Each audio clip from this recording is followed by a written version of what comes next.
হয়তো কিছু কিছু জায়গায় দেখছো যাদের সঙ্গে দেখা হচ্ছে, কিন্তু যাদের দেখা হচ্ছে না তারা কোটি কোটি মানুষ বাংলাদেশে, তারা সবাই ছেলে বুড়া বয়স্ক কেউ বাদ নেই।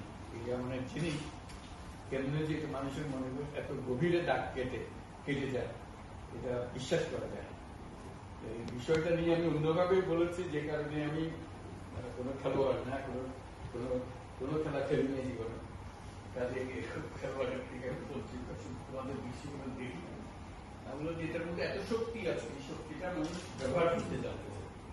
খেলার ভেতরে যে শক্তি, এটা মানুষকে একেবারে মজিয়ে ফেলে এমন একটা শক্তি।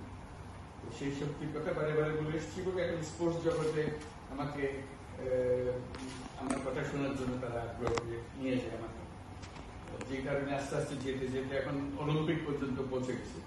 যে গত প্যারিসে যে অলিম্পিক হলো, সে পুরো অলিম্পিকতেই আমি যে কথাগুলো বলছি, যে শক্তিটা স্পোর্টসের শক্তি, অ্যাথলেটিক্সের শক্তি, এই শক্তিটার বহিঃপ্রকাশ করা, যার জন্য পুরো প্যারিস অলিম্পিকটাই ডিজাইন করা হয়েছিল আমার কথার ভিত্তিতে, যেগুলো অনেক বিস্তারিত জিনিস। আমি এই জন্য বলছি, স্পোর্টসের বাইরের মানুষ হয়েও আমি এখন একবারে ভেতরে ঢুকে গেছি। ঠিক সেই মুহূর্তে তোমাদের এই বিষয়, যে মুহূর্তে আমরা আনন্দ উল্লাস করতেছিলাম প্যারিসে, যে কারণে প্যারিসে তাদের একটা রাস্তার নামেই আমার নামে নামকরণ করা হলো এই উপলক্ষে, যেহেতু তারা সম্মান করছে যে এই আইডিয়াটা দেওয়ার জন্য পুরো জাতি এটার মধ্যে মজে গেছে। এবং ওদেরকে দেখে এখন ইটালিয়ানরা ভাবছে যে আমরাও মিলান কর্টিনো উইন্টার অলিম্পিক হবে 2026 সালে, এটা 24 সালে হলো প্যারিস অলিম্পিক, আর উইন্টার অলিম্পিকটা হবে মিলান কর্টিনো। তো সেখানে আবার আমাকে নিয়ে যাচ্ছে তারা, যে এইটা আরো ভালো করে করতে হবে, প্যারিসে যে অলিম্পিক আপনি করেন তার চেয়ে আরো সুন্দর করে করতে হবে। অর্থাৎ বিষয়টা একদিন যেটা অনাবিষ্কৃত ছিল, বিষয়টা হলো যে এই যে উচ্ছ্বাসটা মানুষের কোথার থেকে আসতেছে, এটা কোন গভীরতার মধ্যে কেন সে এত আনন্দ করে, এটা কোনো ব্যাখ্যা নেই। কিন্তু তুমি জিতছো কোথায়, কোন জায়গায় জিতছো, এইখানে মানুষ লাফালাফি করছে সারা দেশে। এটা অলিম্পিকের সময় দেখা যায় একজনের কিসে জিতে যাচ্ছে, একটা গোল্ড মেডেল পাচ্ছে, সারা জাতি নাচতেছে, গোল্ড মেডেল আসছে, যেন সেই প্রত্যেকে পেয়ে গেছে এরকম একটা ভাব। এই যে পেয়ে যাওয়া পাচ্ছে একজন, কিন্তু পুরো দেশ মনে করছে আমরা পেয়ে গেছি, প্রত্যেকে আনন্দের লাভ হচ্ছে। এই যে কানেকশনটা স্পোর্টসের সঙ্গে, সেটা মানুষ স্পোর্টসকে আলাদা করে নিয়ে যাচ্ছে, খেলাধুলা করে তারপর করে বাড়ি এসে করে চলে গেছে, আর ভুলে যাবার মতো একটা বিষয়ের মধ্যে হয়ে গেছে। আসলে ভুলে যাবার জিনিস, এটা সকল মানুষের মধ্যে সংক্রমিত একটা জিনিস, ভেতরে ঢোকা একটা জিনিস।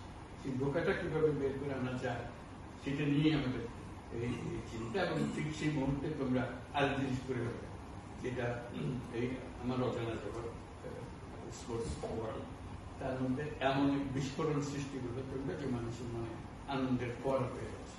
তো এইটাকে কিভাবে মানুষের সার্বিক চিন্তা ভেতরে নিয়ে আসা যায় এবং সেটাকে ব্যবহার করা যায়, এই যে শক্তি সৃষ্টি করলাম, ওইটা আনন্দ উৎসব করতে তারপর বাড়িতে ঘুমিয়ে গেল, এখানে শেষ হওয়া উচিত।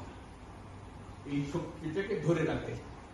পানি যখন যায়, আমরা দেখি পানির স্রোত যাচ্ছে, তো আমরা কাগজের নৌকা দিলাম, ঠিক কিছু একটা করলাম, খেলাধুলা করলাম, কিন্তু এই পানির স্রোত একটা বিরাট শক্তি, যতদিন পর্যন্ত না তারা আবদ্ধ করে আমরা হাইড্রোইলেকট্রিক করতেছি, ততদিন তো বুঝি নাই যে এটার মধ্যে একটা শক্তি ঢুকে গেছে।